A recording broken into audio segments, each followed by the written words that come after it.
1000 fois. Devant moi, l'homme avait lancé 1000 fois la pièce. Elle était retombée 1000 fois, et après quelques rebonds, avait toujours affiché le côté face. Son incrédulité envers l'improbabilité d'une telle série le poussait à recommencer et recommencer afin de voir le côté pile apparaître finalement.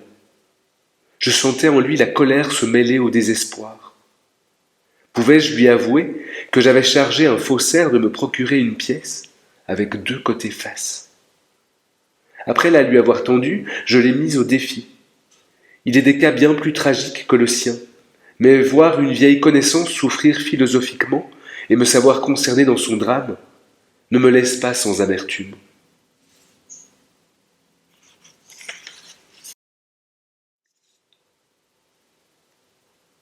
Enfant fou. Un jouet mécanique traçait sa route au sein des hautes herbes. Il devait être guidé par un enfant fou qui m'observait. Je vis le jouet manger un ver de terre, mais incapable de le digérer. Personne ne l'avait équipé de glandes. Il le recracha. L'enfant fou dirigea ensuite le mécanisme vers moi. Je ne fus pris d'aucune peur. Il me suffirait d'écraser l'objet s'il venait trop près et constituait une menace. Je suis massif. Il se briserait sous mon pied. Pourtant, une douleur infinie me traversait. N'allais-je pas ainsi occasionner une nouvelle dégradation dans l'esprit déjà chancelant de l'enfant? Être fou et vouloir détruire le monde mérite bien une leçon. Mais qui suis-je pour braver les pulsions naturelles d'une jeune personne faite de la même chair que moi?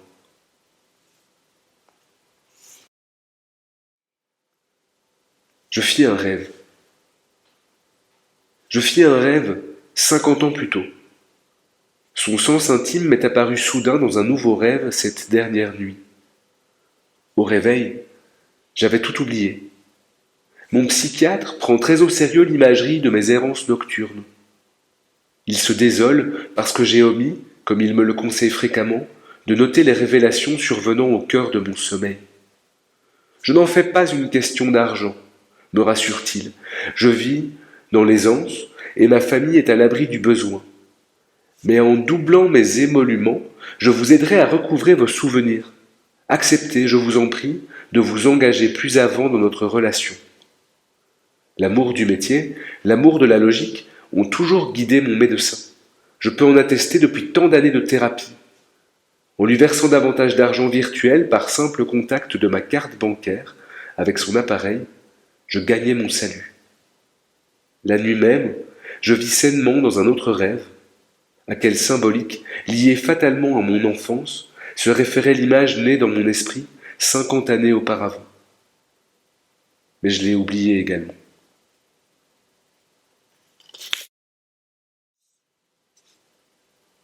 Au premier coup de bêche.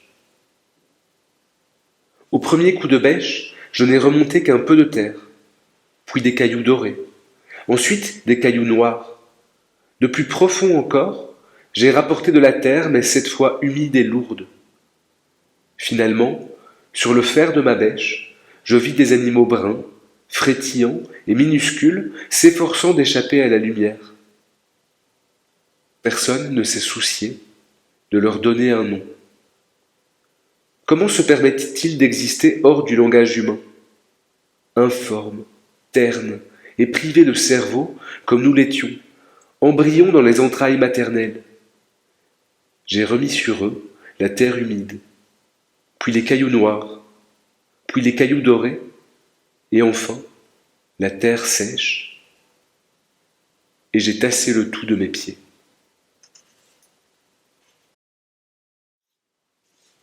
Tu m'as mise au monde.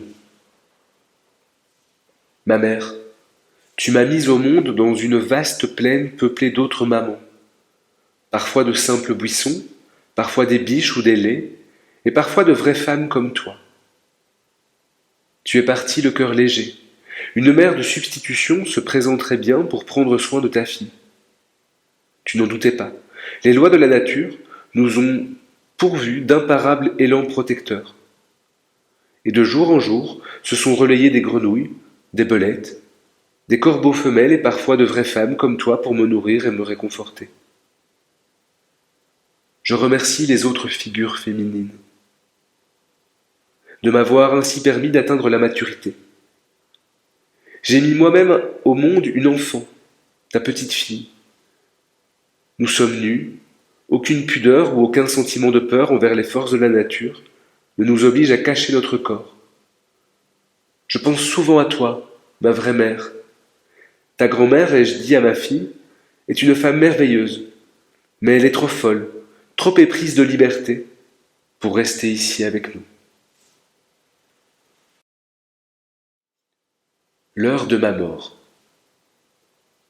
L'heure de ma mort avait bien été fixée. Ma distraction naturelle, ou la peur, qui sait, encore que je me défende d'en éprouver jamais, m'a conduit à rater ce rendez-vous attrayant. Je me faisais une joie intellectuelle de rencontrer la fin de toute chose, car le monde, on le sait, disparaît avec chacun de nous. Avouons qu'il est plaisant de vivre quelques siècles de plus. J'en profiterai pour assister à la naissance d'autres mortels expulsés comme il se doit de matrices aimantes. Sous mes yeux, elle et il feront sécher leur placenta pour se développer en magnifiques adultes. Elle et il partiront bien avant moi. Aucun ne se montrera assez sot pour rater l'heure de sa fin. Et je les verrai accéder à la vacuité à laquelle j'aspire et que mon absence de ponctualité rend lointaine.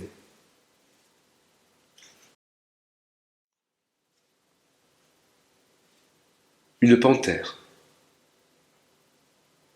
Une panthère marche, une proie dans la gueule.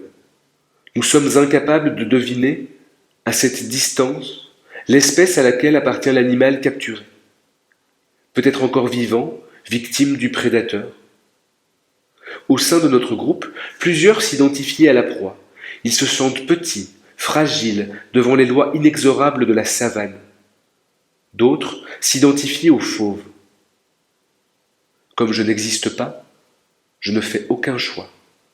Mais ne peux m'empêcher de me demander, si j'étais un être de raison, comme tous les membres du clan, quel serait le sentiment éprouvé en mon fort intérieur devant pareille scène?